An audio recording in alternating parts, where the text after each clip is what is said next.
परम प्रेममय श्री श्री ठाकुरेर श्रीचरणे आमार भक्तिपूर्ण प्रणाम जानाई। श्री श्री बड़मा, श्री श्री बड़दा और श्री श्री आचार्यदेवेर श्रीचरणे आमार भक्तिपूर्ण प्रणाम जानाई। ठाकुर परिवारेर प्रति प्रत्येकेर चरणे आमार भक्तिपूर्ण प्रणाम जानाई। आज आमी आलोचना करब एकजन हाईकोर्टेर उकिल, तिनी मालदार अमृति सत्संग शिबिरे बसे बसे एक जायगाय काँदछेन। केन काँदछेन एबं तिनी शेष पर्यन्त कि हलो, तार की घटना घटेछिलो एबं बर्तमान आचार्यदेवेर निर्देशे शेष पर्यन्त कि हयेछिलो सेई एकटी गल्प आमी एखाने आलोचना करब। ठाकुरेर जे देवा नाम विश्वासेर संगे करले असाध्य साधन हय, सेटाई तिनी सेदिनके प्रमाण करेछिलेन। तो सेई लोकटी हच्छेन बिजय दा। तिनी कलकाता हाईकोर्टेर एकजन अभिज्ञ उकिल। मालदा शहरे बाड़ी। कर्मसूत्रे दुई मेयेके ओ स्त्रीके निये कलकाताय थाकेन। बड़ मेये शियालदा कोर्टे ओकालती करेन। छोटो मेये स्नातक डिग्री नेওয়ার पर उच्चपदस्थ चाकरिर जन्य कोनो एक कोचिंग सेंटारे पढ़छे। तो तिनी बोलछेन तार एई गत 3 मास आगे तार छोटो मेये कोचिंग सेंटार थेके बाड़ी फेरार पथे एक भयाबह दुर्घटनार कबले पड़े। बासेर संगे धाक्का लेगे माथाय प्रचंड चोट पाय। प्रचुर रक्तक्षरण हय। रास्तार एक पाश थेके अन्य पाशे रक्तेर स्रोत बয়ে যায়। अचैतन्य अवस्थाय रास्ताय पड़े थाके। कलकातार व्यस्ततम मानुषेर नजर पड़लेও समয়ের অভাবে पाश काटिয়ে सबाई चले যায়। बेश किछु समय पार হয়ে যাওয়ার পরে ঘটনাচক্রে ওই সংস্থারই আরেকজন ছাত্রী সেই দিক দিয়ে যায়। তার গলায় ঝুলানো আইডেন্টিটি কার্ড দেখে তার পিতার নাম্বারে তাকে ফোন করে এবং সেই সঙ্গে সঙ্গে আশেপাশের লোকের সহযোগিতায় মেয়েটিকে নিয়ে হাসপাতালে যায়। খবর পেয়ে বাড়ির সবাই হাসপাতালে পৌঁছে যান, কিন্তু ভগবানের কাছে কাতর প্রার্থনা ছাড়া আর কিছুই করার ছিল না, এটা ডাক্তারবাবু বলে দিয়েছিলেন। বেশ কয়েক ঘন্টা কেটে যায় অপারেশন থিয়েটারে। মাথার পিছনের অংশ খুলিয়ে একদম ভেঙে থিতলে গেছে। রক্তক্ষরণ প্রচুর হয়েছে। দীর্ঘ সময় অপারেশনের পর ডাক্তারবাবু জানান তার জ্ঞান ফিরবে কি না 72 ঘন্টা না কাটলে কিচ্ছু বলতে পারবেন না। ডাক্তারবাবু দেওয়া সময়সীমা 72 ঘন্টা পার হয়ে 5 দিন 7 দিন এমনকি 3 মাস কেটে গেছে, কিন্তু মেয়েটির জ্ঞান আর ফিরেনি। ডাক্তারবাবুর পরামর্শে তাকে আবার নিউরো সায়েন্স হাসপাতালে নিয়ে যাওয়া হয়। সেখানেও কয়েকদিন কেটে গেলেও অবস্থার কোনো উন্নতি হয়নি। জ্ঞান ফিরবে কিনা তাও বোঝা যায় না। ডাক্তারবাবুদের এ ব্যাপারে জিজ্ঞাসা করলে তারা শুধু ঈশ্বরের উপর আস্থা রাখতে বলেন। এমনই দুর্বিষহ পরিস্থিতির মধ্যে কোনো এক গুরু ভাইয়ের কাছে তিনি জানতে পারলেন যে পূজনীয় বাবাই দাদা মালদায় আসছেন। তাঁর 100 দিনের পরিক্রমার অঙ্গ হিসেবে তিনি অমৃতি সৎসঙ্গ স্বস্তি শিবিরে পৌঁছান, কিন্তু তাঁর স্বল্প সময়ের অবস্থানে দর্শন প্রণামের সুযোগ হলেও নিবেদন করার সুযোগ হয়নি। তিনি এখান থেকে বেরিয়ে উত্তরবঙ্গে বিভিন্ন মন্দিরে চলে যান। তাকে মেয়ের চিকিৎসার কাগজপত্র দেখাতে না পেরে লোকটি কান্নাকাটি করছে। তাহলে ওই বিজয় দা যিনি উকিল, তার কান্নাকাটির কারণ এইটাই। তো বিজয়দার মুখে মেয়ের জীবন মৃত্যুর সমস্ত ঘটনা শুনে কমলাকান্ত দা স্তব্ধ হয়ে গিয়েছিলেন। কিছু সময় নিস্তব্ধে কেটে যায়। তারপর তিনি নিস্তব্ধতা কাটিয়ে বলেন, দাদা আপনি ভোর 4টা থেকে 4:30টার মধ্যে মালদা শহরের সম্রাট হোটেলের কাছে চলে আসুন। আমি আপনাকে পূজনীয় বাবাই দাদার কাছে নিয়ে যাব। কমলাকান্ত দা বলছেন, আমার কাছে খবর ছিল পূজনীয় বাবাই দাদা গঙ্গারামপুরে রাত্রিবাস করবেন এবং সকালে বিনতি প্রার্থনার পরে শিলিগুড়ির উদ্দেশ্যে যাত্রা করবেন। সেই সূত্রে ভোর 4:20 নাগাদ তাকে নিয়ে বালুরঘাটগামী বাসে করে গঙ্গারামপুর স্ট্যান্ডে রিক্সা করে সেই মন্দিরে পৌঁছান। সেখানে দায়িত্বপ্রাপ্ত ছিলেন মিলনদা, তার স্ত্রী, মিলনদার স্ত্রী। তাকে তিনি কাকিমা বলতেন এবং তিনিও খুব স্নেহ করতেন কমলাকান্ত দাকে। তো সেই গঙ্গারামপুর মন্দিরে তিনি সেই বিজয়দাকে নিয়ে প্রবেশ করেন এবং বিনতি প্রার্থনা শেষ হওয়ার পরে পূজনীয় বাবাই দাদা শ্রী শ্রী ঠাকুর, শ্রী শ্রী বড়মা ও শ্রী শ্রী পিতৃদেবকে প্রণাম করে আচার্য ভবনের দিকে যাচ্ছিলেন। তো সেই কাকিমাকে খুব অল্প সময়ের মধ্যে কথাগুলো তিনি বলেছিলেন। কাকিমা বলেছিলেন কাগজপত্র নিয়ে বাইরে দাঁড়িয়ে থাকতে। পূজনীয় বাবাই দাদাকে বিষয়টি নিবেদন করা হয়। তিনি সমস্ত শুনে কাগজপত্র এক এক করে দেখে কমলাকান্ত দাকে বলেন, আপনি ডাক্তার সদাপ্রিয় বোসকে চেনেন? না যদি চিনে থাকেন তাহলে সূর্যসেন স্ট্রিটে মন্দিরে অমরদার সঙ্গে যোগাযোগ করে তার কাছ থেকে ফোন নাম্বার নিয়ে তার সঙ্গে কথা বলুন এবং তিনি সেই কমলাকান্তদার দিকে ভুবন ভোলানো দৃষ্টি রেখে মুচকি হেসেছিলেন। পেছনে পেছনে তারাও চলতে থাকে। কয়েক মিনিট বাদে তিনি রওনা দিলেন। তো সেই যে কাকিমা, তার সঙ্গে বিস্তারিত আলোচনা করে ঠাকুর প্রণাম করে তারা সবাই মিলে মালদা বেরিয়ে পড়েন।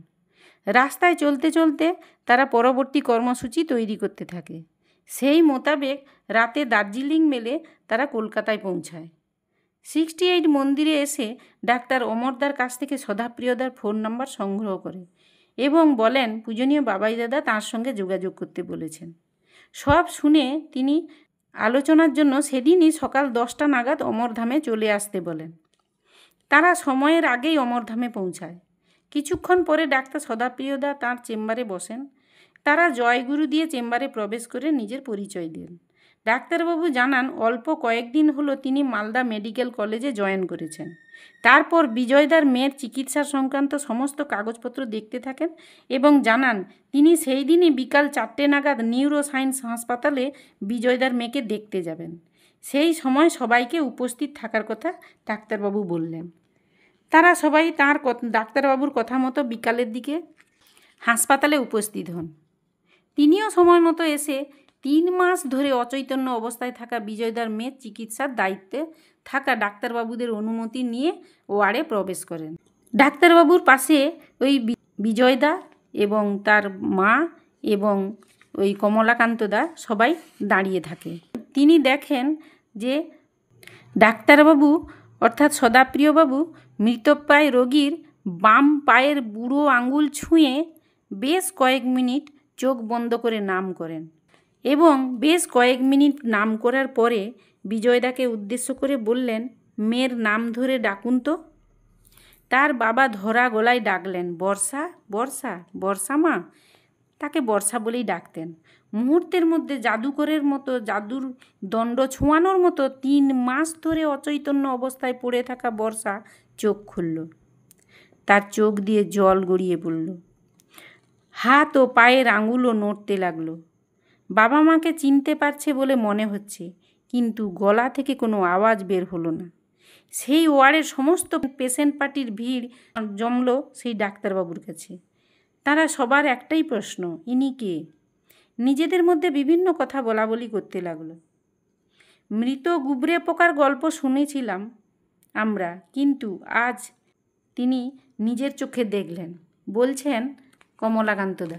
নিজের মনের মধ্যে বিভিন্ন প্রশ্ন আসতে থাকে কমলাকান্তদার। কি করে এটা সম্ভব? তিনি বলছেন, কি দেখলাম এই বিজ্ঞানের চরম অগ্রগতির দিনে?